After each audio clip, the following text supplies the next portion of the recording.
Hey guys, Sean here. Welcome to the F1 Word and to today's F1 News, which is a roundup of some of the stories that dropped over the weekend. First up today, Charles Leclerc has denied that he will be the outright number one driver for Ferrari when Carlos Sainz joins the team next year. There has been a lot of talk about the role that Sainz will play and how much of the team's backing will be behind Leclerc, with many believing the Spaniard is just there to play second fiddle. However, although he didn't go into great detail about which driver will fill which role, as you'd probably expect, Charles believes Sainz will prove to be a challenging teammate.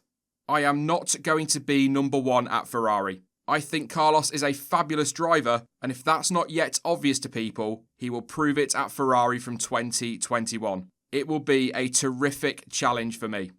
Come the end of this year, Leclerc will have 3 years of F1 experience under his belt. That's gone quickly, hasn't it? And that's compared to 6 years for Sainz. And Leclerc says he considers himself lucky to have that extra experience alongside him for 2021. He taught me a lot. I can count myself lucky to have him as a stable companion because he is an extremely experienced driver. Meanwhile, Sainz has had his say on his new 2021 teammate, stating that he often speaks to Leclerc during the driver's parade, as he prefers to talk to the drivers he is unlikely to be battling with during a race, rather than those that he will be going wheel to wheel with. He was also clear that he already has a very good relationship with Charles. He is one of those guys that I have a bit more of a relationship with. He's the kind of guy you find for a quick conversation on the driver's parade before the race. I was going to Charles discussing a bit about the race, about the strategy and the car. I have a good relationship with Charles and I've been in touch already with him and it's been good so far. It's all very friendly right now, isn't it? But it'll be interesting to see just how long that will last. As we've seen many times in the past, once teammates start battling for wins and indeed titles, things do tend to change very quickly. As I said the other day, this is going to be a fascinating lineup.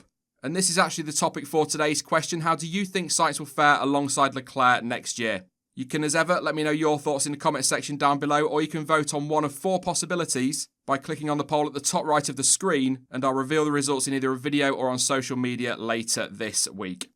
Moving on though, and late last week it was reported by the BBC that teams have finally agreed on a cost cap figure for 2021, but that isn't all, as they have apparently agreed to other measures aimed at closing up the field and reducing costs, including a handicap system based around research and development. On the cost cap, the report says that teams voted in favour of a $145 million figure for 2021, reducing to $140 million in 2022, and then falling even further to $135 million for the period of 2023 to 2025. That's $40 million less than the original figure that was agreed last June.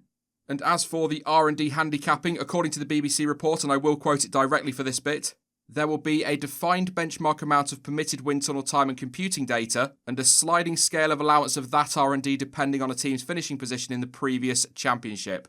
What that essentially means is that the team who finishes first in the championship will be allowed to carry out aero development to a smaller percentage of that benchmark than the teams who are behind them in the championship, with the team finishing last being able to spend the most.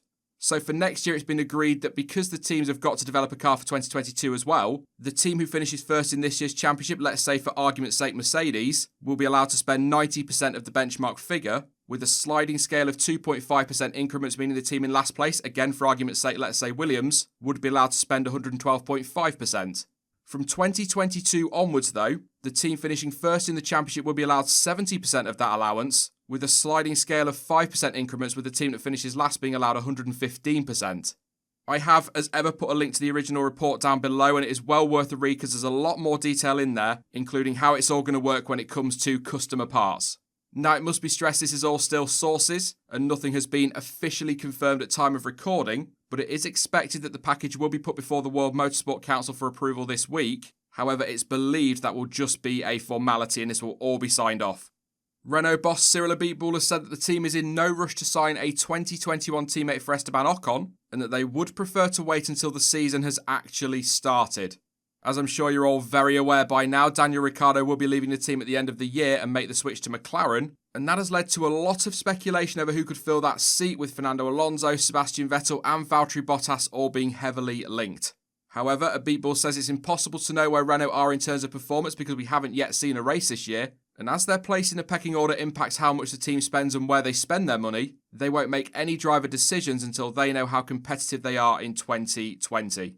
We've not done a race, we've not done even a session. We've just done the winter test. Our performance was encouraging, but it's just winter testing, and frankly, as I'm speaking, I don't know the competitiveness of our car.